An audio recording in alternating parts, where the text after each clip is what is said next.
you have seen Encanto? Right. That's your assignment for the week, to watch it. It's available at the library if you need to rent it, or on Disney or YouTube. So, in the movie, it starts with that song I showed at the beginning, the Family Madrigal, where it shows the entire family, except we learn we don't talk about Bruno. So we know that this family that she's singing about that's being blessed has a problem in it, right? If there's one of you that we don't talk about, there's a problem. The blessing seems to be conditional. And in this story, we learn about family drama, right? And that's why I thought we should spend some time with the family drama of Genesis. Because here's the thing about Genesis. If you're looking to find family values in the Bible, don't. Because you're not going to find them, especially in Genesis. Because here's how this story starts. Isaac has two sons, Esau and Jacob. And Esau is born first, but Jacob is holding on to him so tight during that birth that he doesn't let go. And as the boys grow, they're very different. And here's where the parents mess up, Isaac and Rebekah. They have favorites. They choose which one they like better. Rebekah likes Jacob, and Jacob is the studious one, the nerd, the one who wants to stay in the house and read the scrolls. Esau is the manly one. He's also described like a bear, like covered in lots of hair. And he is the one who likes all outdoor activities. He's good at hunting. He likes to take care of all the stuff that's outside and the fighting part of life. And he's Isaac's favorite. But the thing is, Jacob is tricky. And he decides that he should have the blessings that come with being the oldest son. And so the first time he tricks his father into giving him a blessing. And a blessing that gives him all that would be the inheritance, which always goes to the oldest son. And the second time he tricks him and gets the blessing that is just a blessing that God will be with him. And at that second one, when Esau finds out, he gets mad. And Rebekah, wanting to protect her favorite, sends Jacob fleeing for his life, saying, you need to go to my brother, and there you can find a wife. That's the excuse we'll give. But you need to get out of here because your brother is so mad that he might kill you. That's where our story starts. Jacob is fleeing what he has done. He's fleeing the consequences of his actions. He's fleeing the anger of a brother he has tricked. And while he's fleeing, when he has gone as far as he can for the day, he stops for the night. And he stops in this place where, have any of you been camping? So when I go camping, I don't normally choose a rock for a pillow because that would be a little uncomfortable. I mean, it's hard enough when you're just sleeping on the ground with your sleeping bag. But can you imagine putting a rock under your head? Well, Jacob chooses the perfect rock to lay his head on. And as he is falling asleep, he has a dream, a vision, and an encounter with God.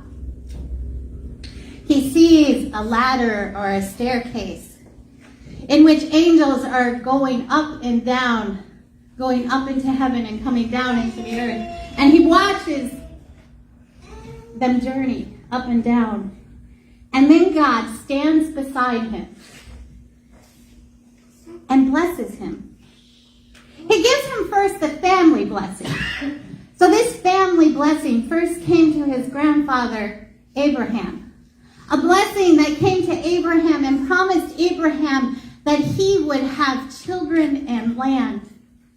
That he would bless the world with his children and land. And then Abraham does all sorts of horrible things. Really, not a parental figure to admire. He tries to kill Isaac. And he banishes his other son.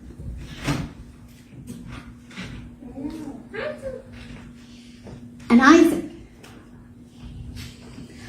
who has had that major family trauma, settles down with a wife, has his kids, and receives a blessing from God that promises again that he will have this blessing that extends to his generations, a blessing of land and of children. That his descendants will be like the dust of the earth, spread far and wide. And so we get to Jacob. Jacob, who is there with God standing beside him. And now here's an interesting textual thing for you. So there are two writers of the book of Genesis. And one of them is the priestly writer, and one of them is the oldest script, they think, that wrote it. And then there's the one that just writes the genealogies. So there are three writers. But in Genesis, you can tell which one is writing by the name they use for God. Because in the Bible, you're not supposed to get the name for God, Yahweh, until you get to Moses. But in Genesis, when that name appears, you can tell who wrote the story. Was it written before they wrote down things and cared about the importance of when things happened, or was it not? And so in this story, the God who is standing next to Jacob is the God that will be the God of Moses, who names God's self, saying that I am who I am. I have done what I have done. I will be who I will be. A God of mystery. That God is standing there next to Jacob and says to him, I am the God of your father Abraham. I'm the God of your father Isaac, and I am your God. And I will bless you with family. Your generations will set out across the earth, from north to south to east to west. You will bless the earth with family.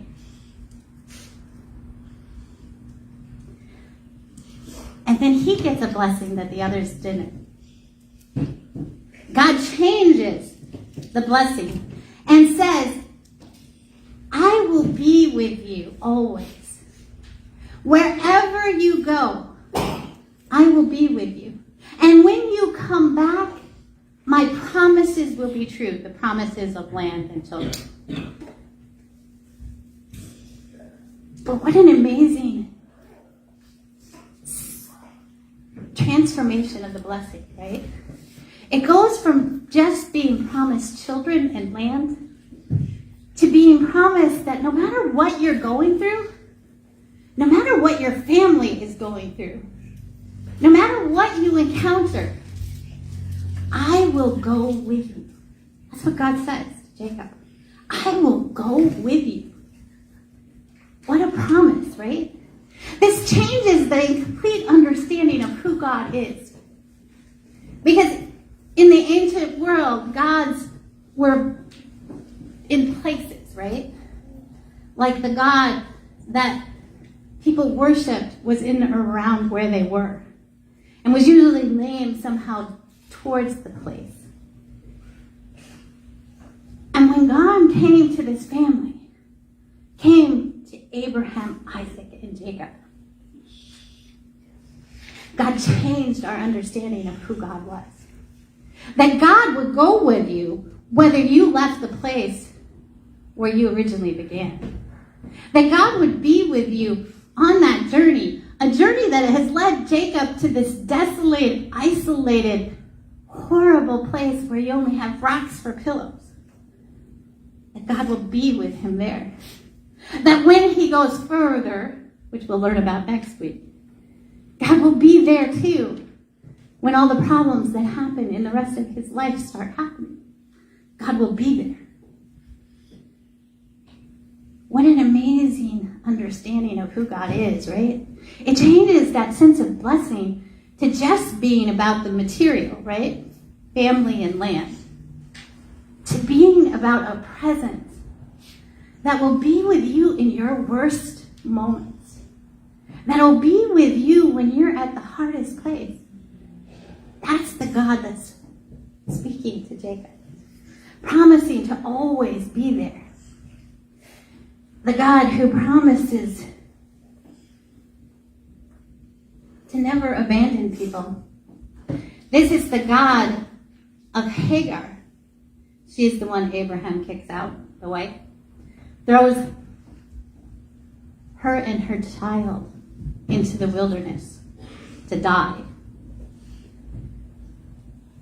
And God is with her. She is the first person who gives God a name.